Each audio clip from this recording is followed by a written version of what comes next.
From the great halls of their house, there are assembled three who hope to one day be the world's greatest driving heroes.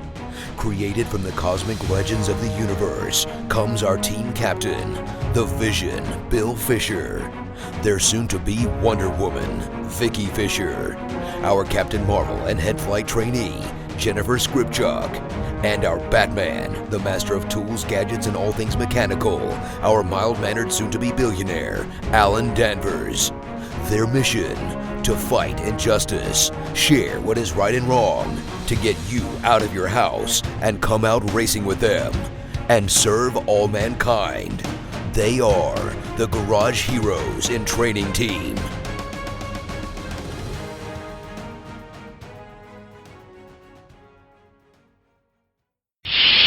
Captain's Log Supplemental.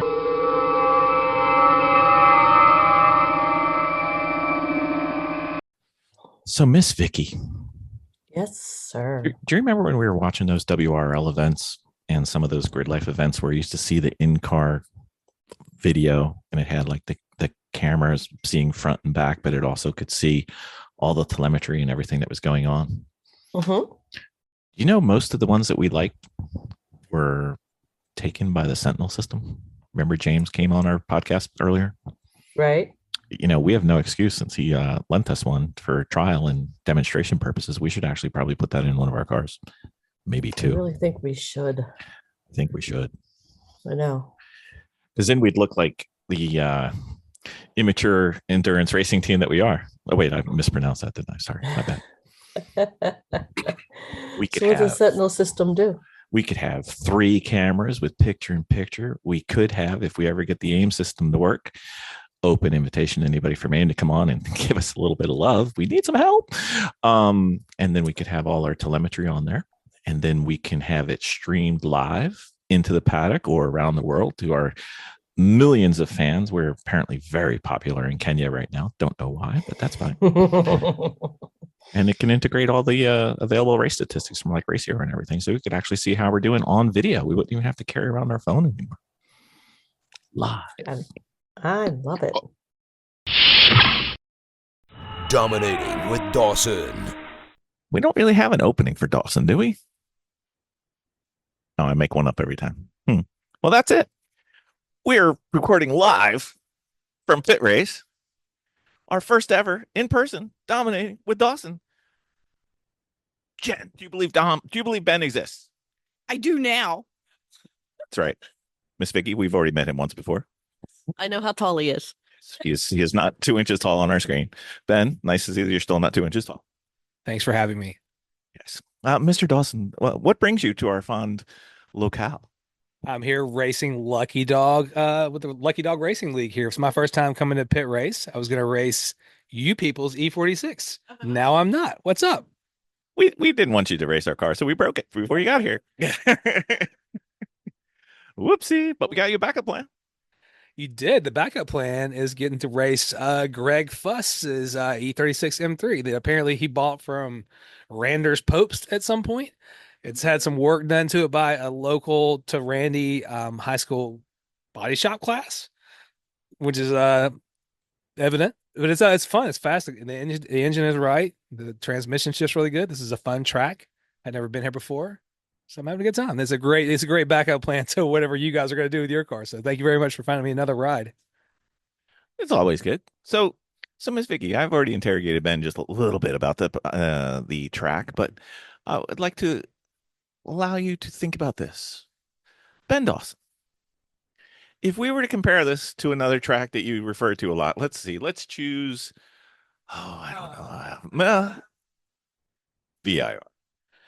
Right. Both places have great elevation changes. This place has, I think VIR has a couple of corners that are slower overall, but this place has some kind of mid-speed cornering, whereas VIR has a few places that are really fast, like the uphill S is at VIR. You're going 115, 120 through there. And so this place has some high-speed places, but not as much high-speed cornering. But a lot of the elevation here is fun, too, I think. What do you think? Well, having never been to VIR, if only there was a way we could go. Look, speaking of Lucky Dog Racing League, I wonder if there's a way we could get you guys down to VIR in a natural way that didn't involve some crappier series. Do we know anything about that? I believe we do. I believe we do. Miss Vicki, do you want the honors? So there is a definite rumor, a confirmed rumor that's going around that Lucky Dog in June, is it June? June 2025, they will be visiting VIR with Lucky Dog. Yeah. So the question isn't, are we going, Jen? It's how many cars are we bringing? That depends. That depends. With you, Mr. Bill, it depends how many people you round up to take. Well, thank you for politely not saying it's not how many cars you bring, Bill. It's how many cars that actually run. Uh, there's that.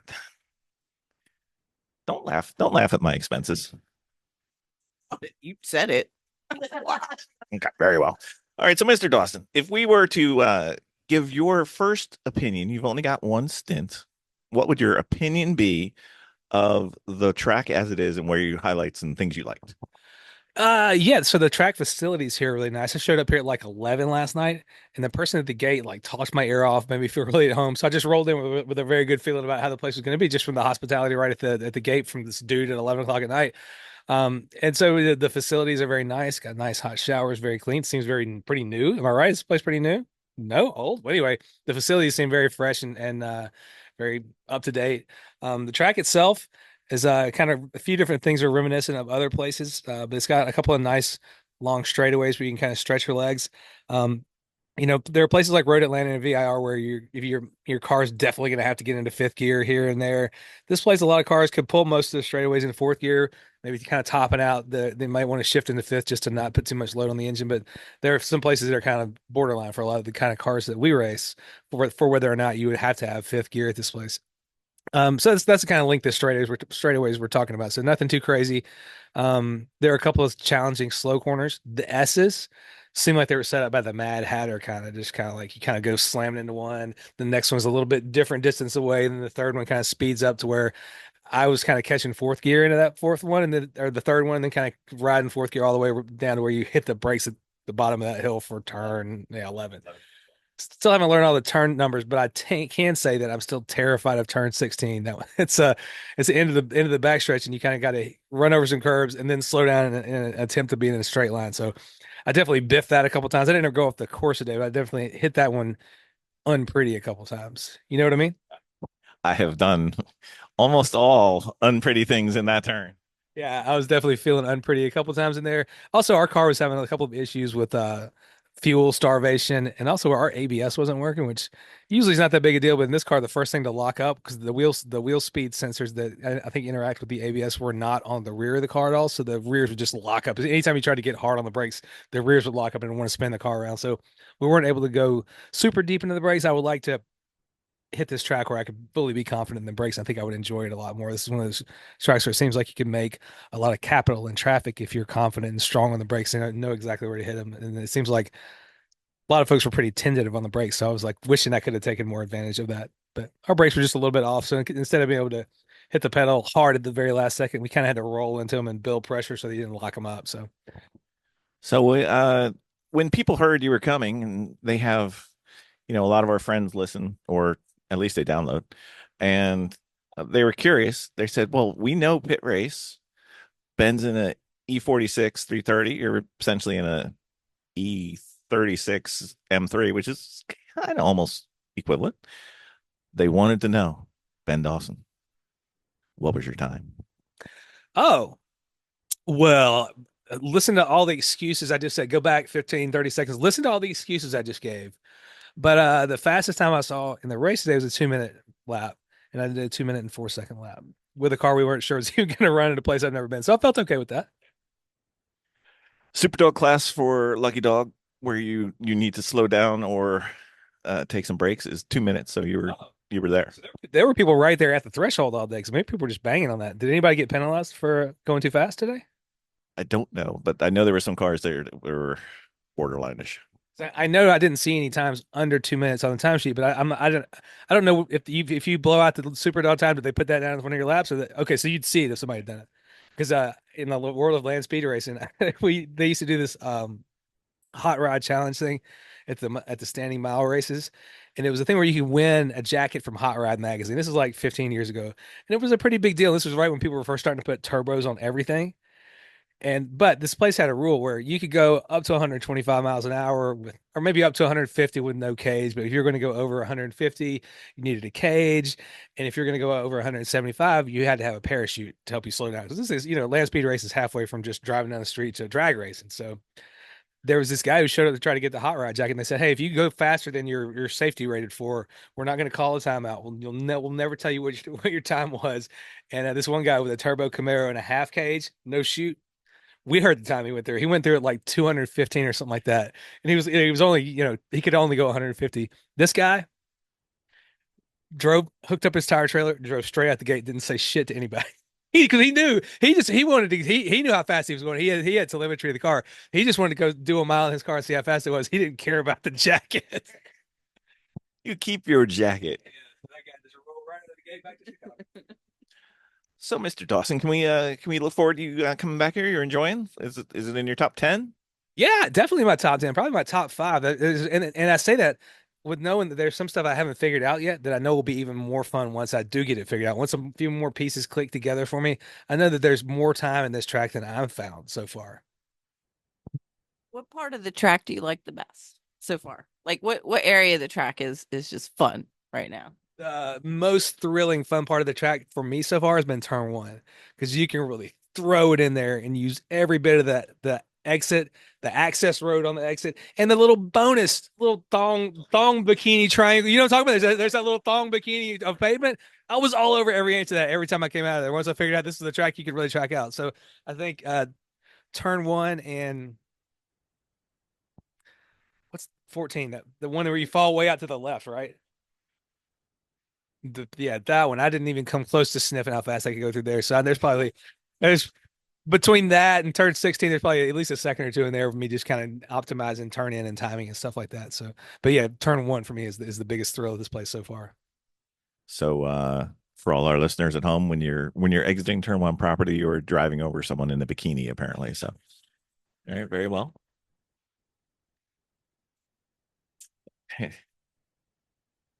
Well, anyway, that's it. Do you want the microphone? You shook your head yes, and I handed it to you, and you're like, no. I'm like, okay, thanks. Anyway, behind the scenes at Dominating with Dawson, our first ever live one. We're good. Now you want? Do you want it? Do you want it? Oh, okay. I'm here. She's killing me. All right. So we're having problems with our BMW, obviously. We started we're not racing it right this weekend, and it's really, really sad. We're still working out gremlins on this thing. We had an ABS issue, we had a DSC issue, and then we found out that in the throttle, we're learning how to right now work a scanner, which was really kind of awesome. And it did kind of throw up a bunch of codes and had nothing related to what ended up ultimately resulting in why it's not running. So right now it's sitting up on jack stands, and currently I think we lost the engine for no reason. Not no reason, but right. We didn't really have an indicator on why it did what it did. It didn't throw any codes up for it. So we're wondering how we got here. Yeah. So you guys have a good top end on the engine. It sounds like something kind of cut loose in the bottom end that was making like noises and clacking, clickety clacking, which are never optimal noises that you want to hear. So sounds like bottom end bad, top end still probably okay. And I found out from these people that they're taking it to noted BMW racer and optimizer Hugh Stewart, which they're like, I'm taking about my guy. It's just Hugh. I'm like, wait, which Hugh are you talking about? Because I don't know this guy, but I know the name. So anyway, it sounds like you got some very reputable help that's going to get you back healthy. What I would like to know is you guys were sending exciting text messages today while the race was going on about what you were doing, like stripping out the BMW. Were you guys working on the inside of the car today, or was that from something else? That would be Jeremy, who is doing FOMO at the Ultimate right now because he was supposed to be here, but he decided, he's too good for us, man. Not here, there. It was there at his place. He was working on his similar E46.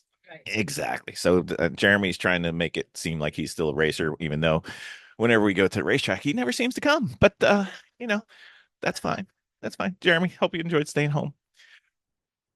So we're working on a BMW here a little bit, trying to get Ben's second BMW of the weekend up and running and going well. They had some issues. What were your issues today? Was fuel?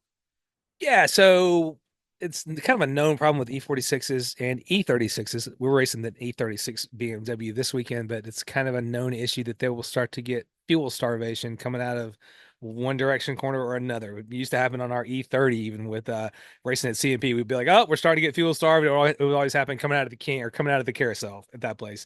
In this instance, today I started getting fuel starvation well before we were out of fuel, coming out of turn 17. Every time I would kind of be trying to come out of turn 17 and get my next lap going, it would just go, "Bah!" And then it would go, "Bah!" And it would just, it would catch back up to where the revs were, and then it would die out for a little while. So This is pre-bikini. oh, this is coming out of turn 17, trying to get onto the get on the straightaway. Oh yeah, I'm trying to get to the bikini thong at the very end of turn 1, but I can't even get out of the last turn. But so it got more and more extreme, and then it started doing it in a couple other places in the track, and they said, "Come on in and we'll check it out and add fuel and try again." And that was it. I think it drank 12 gallons of fuel, but I think so. There still should have been plenty of fuel in there to suck up naturally without having this problem. And the starvation happened. They kept me out there for laps and laps and laps after it started. So we kept burning fuel that whole time. So I say that to say that we started starving on fuel well before we should have. You should be down to the bottom of your gas, and then you start starving on fuel. So we had that issue, and then also it seems like we were drawing a suction into the tank. I think we collapsed our tank a little bit somehow. Yeah, but this also the vent tubing for this fuel system seems like it had been tied to itself. I think so. So this is kind of a car was kind of an unknown. I know it hadn't been on the racetrack, at least in its current form until today. So to be able to get it out there and do what we did was okay. But, because we all kind of walked up there, they were putting fuel injectors in it, cleaning that crap out of the fuel system yesterday. So whether or not this car was going to be a runner today or not was kind of an unknown. So it was okay that it went out and did what it did, but we're still kind of fighting that fuel problem. I'm trying to think if there's anything else that we were messing around with. I think that was the biggie. All right. So once again, if you don't learn anything from Dawson, at least you know that you can't suck yourself. As far as your gas your gas tank can't. You got to get some kind of rib surgery or something. I heard to be able to do that. Marilyn Manson. I mean, I think that ends the first ever live dominator with Dawson with a bang. Thank you, man. Thank you for having me. All right, that's one.